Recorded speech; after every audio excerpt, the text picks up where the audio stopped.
Hello అండి, ఇవాళ నేను గోరుచిక్కుడుకాయ కర్రీ చేస్తున్నానండి. గోరుచిక్కుడుకాయలన్నీ ఇలా గిల్లుకోవాలండి. దీనికి నారలు ఉంటాయి, ఆ నారలు వచ్చేదాకా గిల్లుకుంటూనే ఉండాలి. ఇట్లా ఇలా అనుకొని ఇలా ఇలా అనుకోవాలండి. ఇటువైపు ఇలా ఇలా చూసారా, ఇలా సన్న పీసులు వచ్చేసేయాలండి. ఉడకబెట్టుకున్నా కూడా ఊరికే వచ్చేసిద్దండి, కాకపోతే మెత్తగా అయిపోతాయి గోరుచిక్కుడుకాయలు బాగా. అంటే నవలలేరు అనుకున్న వాళ్ళు ఉడకబెట్టుకోవచ్చు. నేను ఇలాగే ఫ్రై చేస్తానండి. లేతవి ఫ్రై చేస్తే చాలా బాగుంటాయి, చాలా టేస్ట్ కూడా ఉంటుందండి గోరుచిక్కుడుకాయ కర్రీ. నేను ఇవాళ చేస్తా, మీరు చూడండి. గోరుచిక్కుడుకాయ ఫ్రైలోకండి కొంచెం పచ్చనపప్పు, కొంచెం సాయి మినపప్పు అండి, కొంచెం ధనియాలు, కొంచెం జీలకర్ర.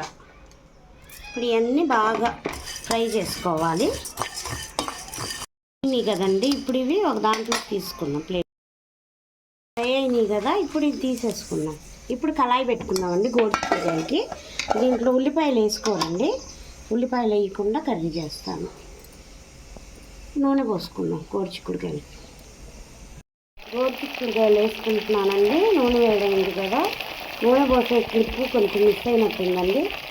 చూద్దాం, ఉంటే అదే పెట్టేస్తాం, లేకపోతే గోరుచిక్కుడుకాయల్లో ఉడకబెట్టుకోనే పర్లేదండి. లేతగా ఉన్నాయి కదా, కొంచెం ముదురుగా ఉంటే మట్టుకు ఉడకబెట్టుకోవాలి.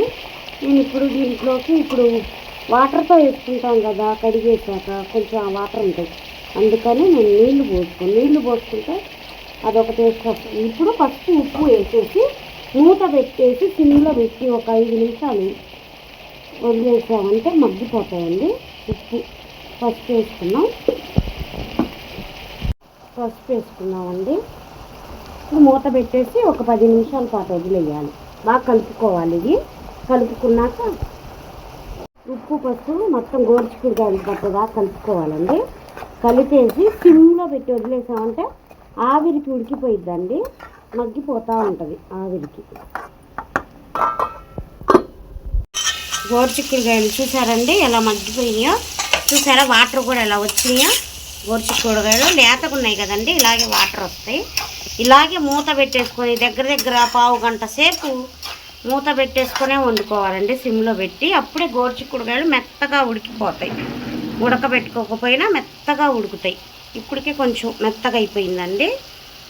ఇప్పుడు మళ్ళీ మూత పెట్టేసి మళ్ళీ ఒక 5 నిమిషాల పాటు ఈలోపు మిక్సీ పట్టు వేసుకుందామండి. ఇది ఇందాక వేయించి పెట్టాం కదా, ఇప్పుడు ఈ మిక్సీ పట్టేసుకుందాం. ఎల్లిపాయలు వేసుకొని మిక్సీ పట్టుకుందాం. ఎల్లిపాయలు తీసుకొస్తాం. ఎల్లిపాయలు వేసుకున్నానండి, ఒక ఎల్లిపాయ దాకా. ఇప్పుడు ఇది జార్లోకి వేసేసుకుందాం. జార్లో వేసుకొని పొడి పట్టుకోవాలండి, మెత్తగా పొడి చేసుకోవాలి. కొంచెం కచ్చాపచ్చగా పెట్టుకోకూడదు, మెత్తగానే పట్టుకోవాలి. ఇలా మిక్సీ పట్టేసుకున్నానండి. చూసారా ఇంత మెత్తగా పట్టుకున్నాను. ఇలా మెత్తగా పెట్టుకున్నాం కదా, చిక్కుడుకాయలు ఉడకాలండి. ఉడికాక లాస్ట్లో వేయాలి పొడి. చూసారండి, ఇందాకున్న వాటర్ అంతా ఇంకిపోయినాయి కదా, మెత్తగా అయిపోయినాయి చిక్కుడుకాయలు కూడా. ఇంకొక 5 నిమిషాలు వేగాలండి. ఇది ఎంత ఫ్రై అయితే అంత టేస్ట్గా ఉంటుందండి కర్రీ. అంటే ఇలా అయినా వేసుకోవచ్చు. మెత్తగా ఇష్టం లేదు అనుకున్న వాళ్ళు అయితే ఇలా ఉడికిపోయింది కదా, ఇప్పుడు పొడి వేసేసుకోవచ్చు. కానీ మాకు కొంచెం ఎక్కువ ఫ్రై కావాలండి, అందుకని నేను ఇంకొంచెం వేయించుతాను అన్నమాట. ఇంకొక 5 నిమిషాల పాటు. గోరుచిక్కుడుకాయలు చూసారండి మొత్తం మగ్గిపోయింది, ఉడికిపోయింది కూడా. ఇంకొక 2 నిమిషాలు అయ్యాక నేను ఇందాక వేయించి పెట్టుకున్న పొడి వేసేస్తాను.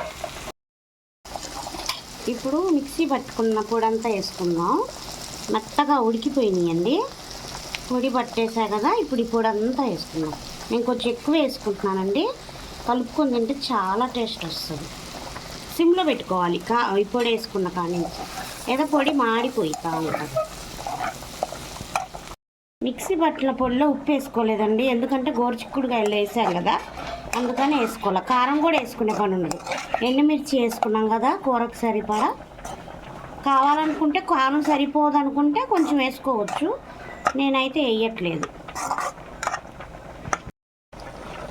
పొడి వేసుకున్నాక ఒక 5 నిమిషాల పాటు చాలా సిమ్లో పెట్టుకొని వేయించుకోవాలండి. ఎందుకంటే ఈ పొడి కూడా కొంచెం చిక్కుడుకాయలకి పట్టాలి కదా, అందుకని సిమ్లో పెట్టుకొని ఒక 5 నిమిషాల పాటు చాలా సిమ్లో పెట్టుకొని వేయించుకోవాలండి. 5 నిమిషాలు అయిపోయిందండి, మగ్గిపోయింది కదా. కారం కూడా ఫ్రై అయ్యింది. కొంచెం నూనెలో కారం కూడా ఫ్రై అయితే అన్నంలో కలుపుకొని తింటా ఉంటే చాలా టేస్ట్గా ఉంటుందండి. ఆ చిక్కుడుకాయ కర్రీ రెడీ అండి. నా వీడియో కనుక మీకు నచ్చితే లైక్ చేయండి, షేర్ చేయండి, సబ్స్క్రైబ్ చేయండి, సపోర్ట్ చేయండి.